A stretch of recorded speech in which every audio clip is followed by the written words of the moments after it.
If I was the deep state and I wanted to destroy America, I would rig the election with a puppet candidate. One that was so compromised that they would never say a word about it. I would create a false flag that allows for mail-in ballots. I would be in charge of the ballot counting machines. I would create a false flag to blame all who question the results of the election. If I was the deep state, I would prosecute anyone that went against me. I would sue and prosecute anyone that spoke up about the fraudulent election.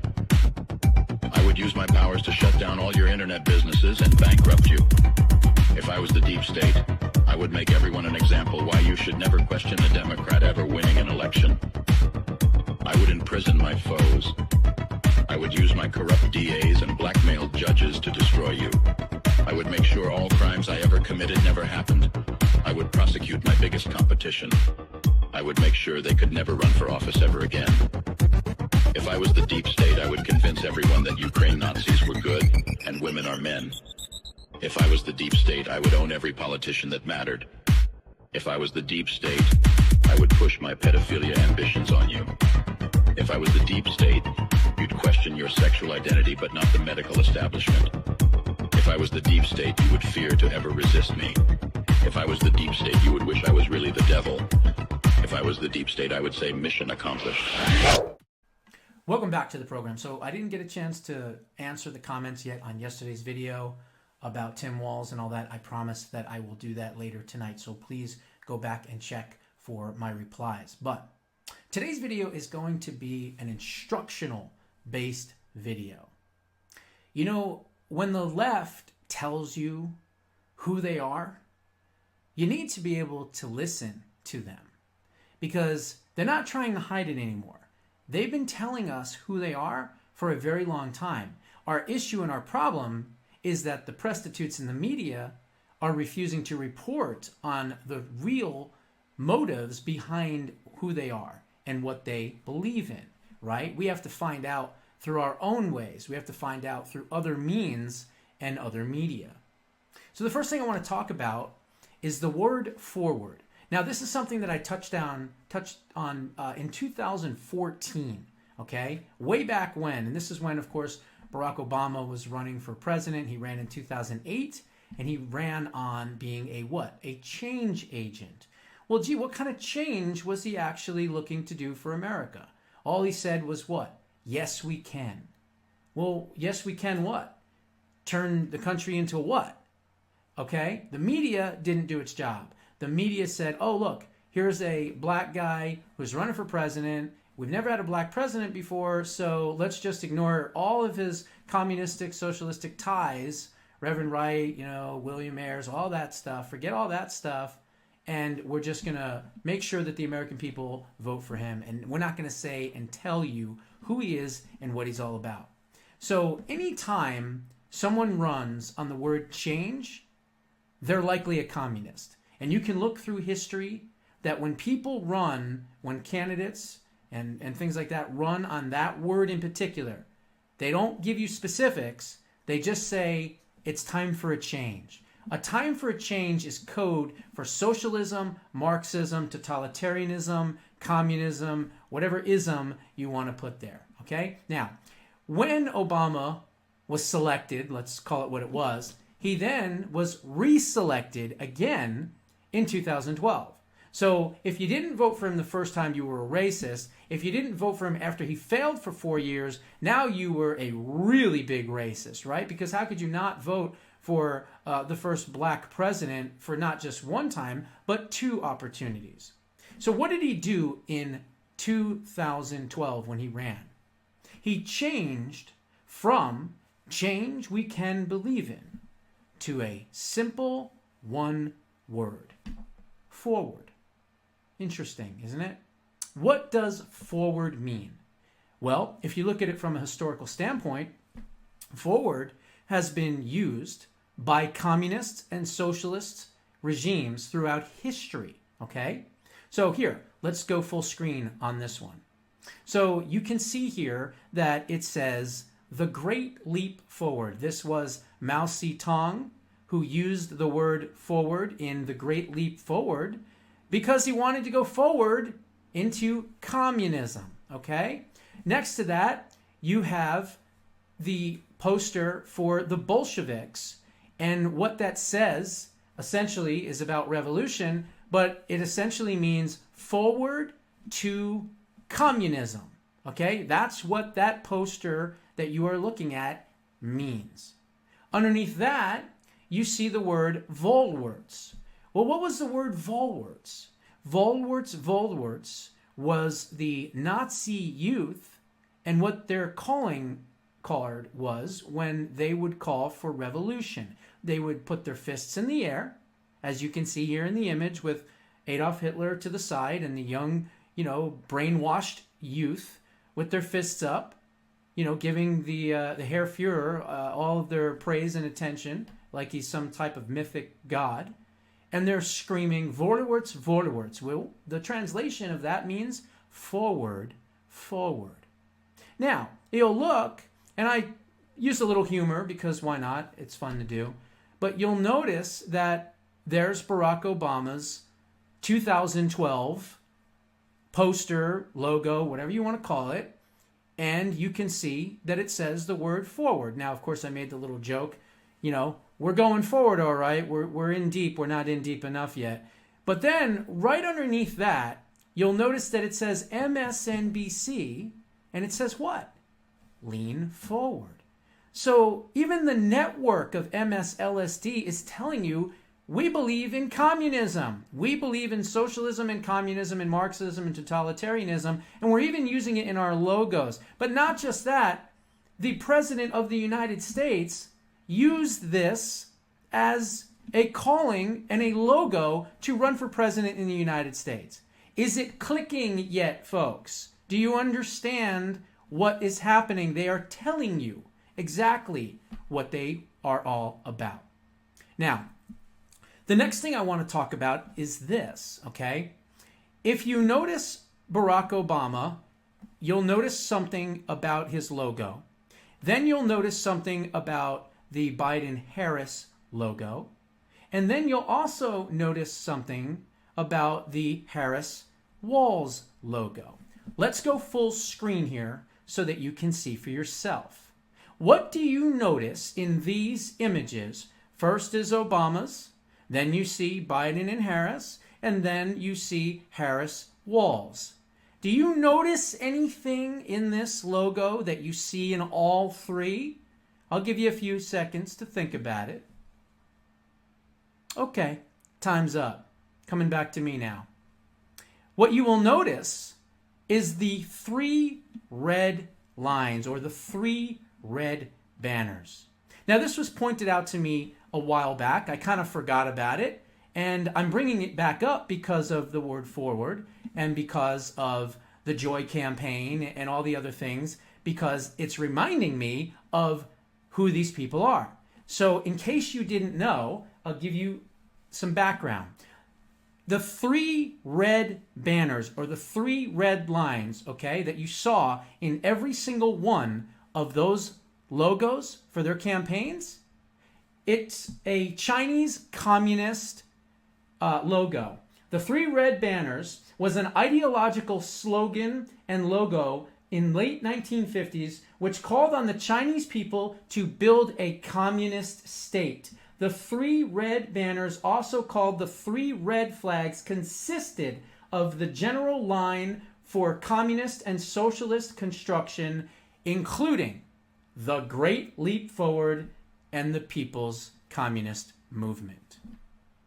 There it is. They're telling you who they are. They're letting you know. And it's all these little symbols that we're not noticing.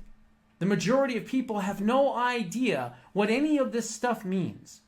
And that's where I come in as an educator, because I do want you to understand and I do want you to know. Now, I want to talk about something else. And I'm guilty of it, okay? I'm guilty of it because I put it out there and I showed it. I think I actually did the audio in a Full Access Friday. But Heels Up Headboard Harris has been saying something over and over and over again. And what it is we have the ability to see what can be unburdened by what has been. Now, you can chalk that up to word salad if you want. A lot of people making fun of her about it. I was making fun of her, I'll be honest. But doing some research on that, she's a lot smarter than she's letting off. Let's not forget, this is a child that didn't grow up in Oakland, by the way, grew up in Berkeley, was the daughter of a Marxist professor at Berkeley, was a revolutionary. Her parents were both revolutionaries, especially the father was a Marxist. And so this was ingrained in her as a little fake black girl, okay? When she was the Indian girl growing up in Berkeley, not Oakland. She tries to say she's from the hood. She's not. She's the same as Sandy, AOC, right? She tries to say that she's from the hood. No, she wasn't. She grew up in the suburbs with wealth and with money, okay? So it's interesting that people are missing this. They're saying to themselves, oh, she's just repeating herself over and over and over. Well, guess what? She's a communist. She's telling you she's a communist. We're just not listening, and the media is not doing their job by explaining it, okay? So, Vice President Harris's word salad reveals something much more sinister about her political worldview. The message seems to be, quote, on the surface, just word salad from the vice president, as she often talks about these words that defy logical interpretations. But this remark should not be taken lightly, since it comes from the playbook of the Communist Manifesto and Karl Marx, none other than Karl Marx, the infamous communist revolutionary, okay? So what she's basically saying, let me decipher this for you, okay? We have the ability to see what can be. Communists always look at the future. Forget about your past, forget about your freedom, right? Like Venezuela, right? It was the most freest, most just wealthiest country in South America before the year 2000, because that's when Hugo Chavez stole the election, came in and basically brought in what he brought in. Same thing with Cuba, right? The revolution in Cuba, up until 1959, Cuba was a destination. It was a destination. People would travel there, they would hang out, they would vacation. It was like Vegas almost, okay, back in the day. But then what happened in 1960 in the communist revolution of Fidel Castro? Same thing, okay? So what they're saying here is ignore the past. Ignore your freedoms that you used to have. Ignore the fact that we're not being ruled with an iron thumb, because that's the past. Concentrate on what our future looks like. So what she's saying is we have the ability to see what can be unburdened by what has been. In other words, it's a burden that you have freedom. It's a burden that these countries around the world were once free. But now that we're in communism, we can now reimagine what it's going to be like when we are all communists. Do you get it now? Do you understand 100% now? It's not word salad. She's not as stupid as people think she is. She's a cunning communist. That's who she is. That's how she was raised. Okay? That's the bottom line here. And so what she's basically saying is, don't worry about the past. Let's focus on the future. And she says it over and over and over again. Now, there's also ties to Chinese communists as well. Why? Well, because in China, you had something known as the Four Olds, O-L-D-S, okay? The Four Olds. And what that stood for was old ideas, old culture, old customs, and old habits, okay? During the Red Revolution, August 1966, shortly after the onset of the cultural Chinese Marxist Revolution, the Red Guards campaigned to destroy the Four Olds began amid the massacres being carried out in Beijing, China. So when the communists came in, they told the people, forget about your culture, forget about your customs, forget about your old habits and your ideas. Now we're in communism. So what does that mean? We have the ability to see what can be unburdened by what has been. She's telling you she's a communist. And Tim Walz and his multiple trips to China is an outright CCP operative. Okay? He is an operative. And I'll add one more thing, and I've already talked about this. The campaign of joy. Well, what's the campaign of joy all about? From 1933 to 1945, while the Nazis were doing what they were doing, murdering gypsies and Jews and all kinds of people, the morale was pretty low when you're gassing people to death and shooting them in the head. So they had to come up with something. And they came up with a joy campaign. And they did educational activities. And they did arts and crafts. And they did sporting events. And it was all about joy. And here you are in 2024. And Heels Up Headboard Harris's campaign is running on joy. When a communist tells you they're a communist, believe them. Believe them. Okay?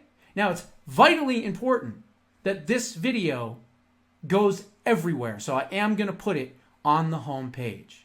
But the bottom line here is this. That's it, folks. Fight, fight, fight. We can never, ever give up this country. We can never accept communism and Marxism. And we shall do whatever it takes to maintain our freedom. Those are my warnings and thoughts. What are yours? Put them down in the comments below. We'll see you in the next one. Hey, Josh Bernstein here, America's favorite bald badass. Did you know that Bill O'Reilly charges $6.95 a month to see his content? Or how about the Blaze TV, who charges $10 a month? Or you could always subscribe to the Ben Shapiro podcast at $12 a month. But if you are looking for the best value and the most hardest hitting news, you've come to the right spot. Because here at JoshBernsteinUncensored.com, we drop the most jaw-dropping stories 7 days a week, starting at only $3 a month. So please head on over to the new releases tab, become an exclusive member of the Badass Nation, and join the fight to save this country with one of America's most hated, feared, and censored conservative voices. Remember, if it's banned on social media, you'll find it here. God bless.